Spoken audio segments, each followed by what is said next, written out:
Magic the Gathering player concerns have not abated at all, but it's not stopping players from diving into the secondary market to grab these cards.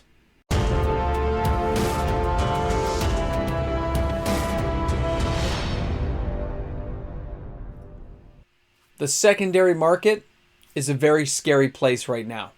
Welcome back, everyone. MTG Moxman here, and thank you again for hanging out with me on my channel today. When we get to this point of the week where I add up all the sales and take a look at what's going on, I can tell you right now, reserve list buyouts are dead right now. Dead in the water. Nobody is going near them with a 10-foot pole. The market is calm. Almost too calm. So when you look under the surface of that water, there's still some fighting going on for certain cards, and it's a race to the bottom for other players out there who need liquidity and have to sell their cards. Those cards dropping in price is driving some sales forward because players can't pass up a good deal. They can't pass up an opportunity to own some of these cards, and it really doesn't matter. If you're angry at Wizards of the Coast or not, it doesn't matter if you're a proxy lover or not, or what format you choose to play in. Some people will want to buy the real deal. Some people don't want a proxy. They don't want to use their printer at home. They want the real card, maybe for a collection buying, maybe because they've always wanted to add it to a commander deck, or maybe they're finishing off a vintage legacy deck. Wherever they are in the world of Magic, they've decided this is the right price point to buy these cards at. So let's take a journey down the yellow brick road from number 10 to number 1 to show you what cards are actually selling on the market and in what quantities they're moving at. Let's get this party started. The first card I'm sharing with you today is number 10, and that is Alliance's Lake of the Dead. With a market price of $90.72 US, you can find this card in Canada, locally here in Toronto, for around the $125 Canadian mark, and you're looking overseas at €74.93 to get this card into your house. Now, for players looking to get this card, they may be stopping and saying, I don't need a near mint, I just need a play copy. In that case, a moderately played copy is going to run you around $55 US, all the way up to $65 US, depending on the condition and where you're buying it. If you took a look on TCG Player right now, it's around the $65 mark, depending on condition and where you're buying it, but always check those shipping fees to make sure you're getting the best deal. This kind of card has a lot of uses for players. If you have ways of untapping or causing mana abuse or reoccursion effects, this is an amazing card to add to your deck. And the artwork is truly iconic. Players always recognize it. It scared us as kids. It's still a great card now. Now let's take a look at number 9. This is interesting. Grim Feast from Mirage with 17 sales, a market price of only $5.18. Not a super expensive card. It's been as high as around $30 US. Now, 1 green, 1 black, 1 other. It has a great mana combination that players can really take use of inside Commander. At the beginning of your upkeep, Grim Feast does 1 damage to you. Whenever a creature is put into target opponent's graveyard from play, gain an amount of life equal to that creature's toughness. This can be a truly disgustingly powerful card, and when grouped with other game effects that rely on life totals being at 100 plus, this can actually be a winning card combination that most players forget about. They don't think of those janky combos. What was that? Green something helix or whatever. If you can gain life, and if you have 100 life, you win the game. That's what I'm talking about. Cards like this in a commander game, wiping out just a few creatures, can really cause some craziness to go on. An amazing card to have around, and at roughly $5 a pop, very cheap, lightly played on TCG, it'll run you about $2.25. Love these cards. Now, number 8 this week is Fork. It is back on, and that's probably because the Taco King did mention it in a video this week. Now, with the market price at $44.10, this card is less than 1/3 of where it was about a year ago today. 18 sales this week is a respectable amount considering the price point and where this card's at. But don't be surprised if in the future a card like this finally rebounds, because it's still reserve list. It does have playability. Copying spells and effects is an amazing thing, especially in mono red or a red-black hybrid deck. It's just an epic card to have around. Keep that stuff going. Way to go, Fork. Glad to see you back on the list. Now, when we jump to number 7 this week, that is going to be Metalworker Urza's Destiny. Of course, you guys know Urza's Destiny had the first foils. You're looking at $995. for this card in foil in US. That's a lot of money, guys. Here in Canada, that's around $1,400. The foils were super hard to get. Rare of the rare, first time foils. 19 sales this week with a market price of $145.95. And again, if you went shopping around here in Canada, it's around $185 for a near mint copy, all the way up to like $215, depending on where you're buying and shipping costs. If you're looking on TCG Player for a lightly played copy, it's around $121 US. And of course, if you guys are buying any of these cards on TCG Player, please remember and consider using my affiliate link found in the description of all my videos. If you click that link, it'll take you to TCG Player for your shopping experience, but it also gives a kickback to the channel of 3.5%. Really helps the channel out, and I appreciate everyone who takes the time to do that. It's awesome of you, and I want to thank everyone for doing that who does it, because it does help me get closer to certain Arabian Nights cards I'm trying to pick up. Great card. Now, our next one is number 6, and that is Deranged Hermit, another card that was at $130 roughly, and it's all the way down to $30.68 US for near mint copies. If you want to get a moderately played copy, it's like $24 on TCG Player. And anyone who's building that squirrel deck knows they got to have this card. It has Echo, but when Deranged Hermit comes into play, put 4 squirrel tokens into play. Treat these as 1/1 creatures.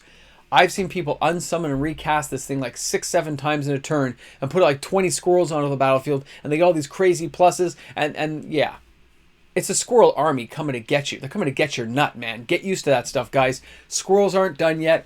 Great little tribal theme decks, and this card has never been more affordable. And honestly, if you can afford to get this card, the foil is only $348.99. Urza's Legacy, remember, first time foils. But if you go for the DCI promo foil, it's around $120, and it's still reserveless, guys. It's not coming back around again. Very cool to get your hands on a card like that if that's a price point that interests you as a player. Crazy good deals right now for cards like these.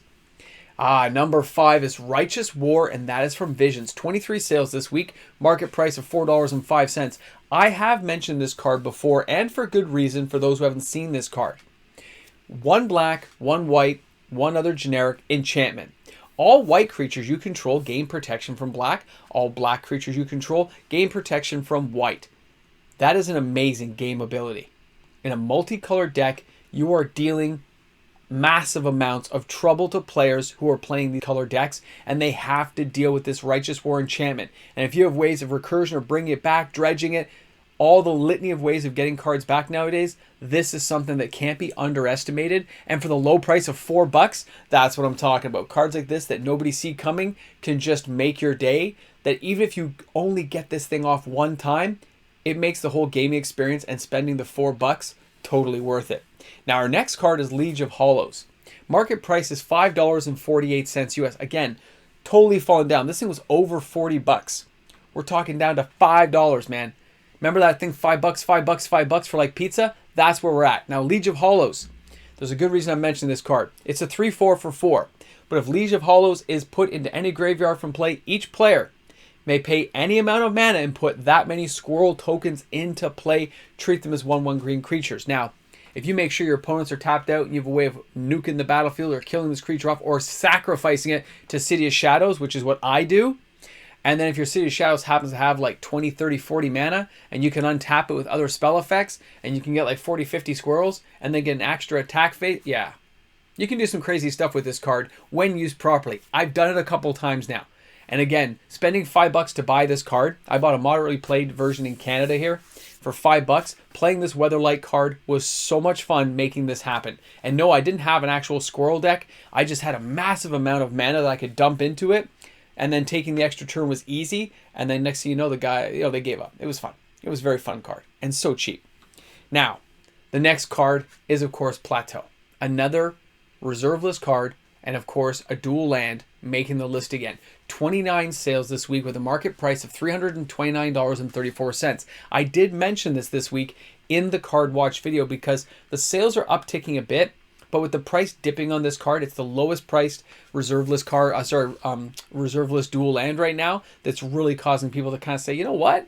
What's $250? And they just go ahead and buy a copy. So great card. I can see why people are buying it, and while it'll continue to have some play and some sales until it reaches a new price point. And right now I don't see that happening. So it's going to have some pretty good sales for the next little while. Number 2 this week is the Hall of Gemstone from Mirage. 35 sales this week. I did mention, of course, last week. Market price is $15, super cheap. This thing was around the $50 US mark. Here in Canada, you're looking around 22 bucks. But when you look at the card, remember, this one's a little bit tougher to cast, and they recognize it because they give it a cooler ability. 2 green, 1 other. During each player's upkeep, that player chooses a color. Real fun in Commander, guys. Until end of turn, each mana-producing land produces mana of the chosen color instead of its normal color. So much fun, guys. The blast you can have with this is amazing. Love the card, super cheap. It's one of those lower tier reserve lists that's not worthless. It's not like a junky reserve list card that people laugh at. It does have some playability, but you do have to build around it. You got to keep that stuff in mind. I like the card. I love the artwork. Now you've waited all this time. You've made it to the end of the video. Say, what is behind the Emerald Kingdom front door on the trip down the yellow brick road? And I know you got nachos and cheese waiting, Moxman, but come on. Come on. What's number 1? And guys, this is your number 1 card this week, and it is Griffin Canyon. That's right. This card is getting so cheap, players could not pass up 48 sales this week. Okay, guys? An amazing card, a lot of fun, and at a very cheap price because you don't have to buy near mint to enjoy the card. Add 1 colorless mana to your mana pool. That's fine. Great, no drawback. No colored mana, but you get whatever you need. Untap, target Griffin. That Griffin gets +1/+1. People can build Griffin decks now, and it looks like some people not really buy out. Some people bought like 4 copies, like I kind of expect once in a while. When it's this cheap, you're only spending like $48 to get 4 copies. Pretty inexpensive. That's less than like 1 standard mythic card that hasn't rotated out yet. And these are 4 reserve list cards you get to keep forever and possibly watch new Griffins come into play over the years. Crazy stuff. Super cheap card to get your hand on. And that's why players are buying it. They either enjoy the card or they're trying to work on a deck. Or maybe a few people are saying, I don't know where it's going to go, but I'm willing to invest a couple of bucks to see what happens to a card like this. Very cool thing. Congratulations to Griffin Canyon from Visions for being number 1. It was number 1. So this is your hot 10. These are the hottest selling cards I could track this week for you guys. I really hope you enjoyed it. Thanks a lot for sticking around until the end of the video. And of course, I look forward to seeing everyone on the live stream, 6:30 Eastern Standard Time, each and every Sunday, guys. I'll see you then. Can't wait to see the comments in the comments section. Have an awesome day. And of course, a big shout out goes out to each and every one of the fantastic patrons I have on my channel who support my efforts each and every day of every month. Thanks again to you true believers, you true supporters. Thanks. We're back again. You made it to the end. Welcome aboard. Thanks for hanging out. And now I'm going to lean here. Yes, don't worry. I got my coffee. I hope you do too. I mean, it's Sunday morning. What are we going to do? I'm here though. You know why we're in town? We're in town because you had to get some shopping done. I had a coworker leaving after being with the company a long time, so you have to have like a goodbye party on the weekend, and there was no way I was gonna like drive all the way to the other property to check on things. I'll do it during that Boxing Day week after Christmas. It's been a crazy week. What can you say? We're closer to the holidays, guys. This is what happens. Now, I got shopping to do. I got things to figure out, and I got plans to put in place. I'll see you guys, though, in the live stream, okay? See you there. Thanks for hanging out, man. Thanks for being here. Let's put coffee in the comments section. Coffee.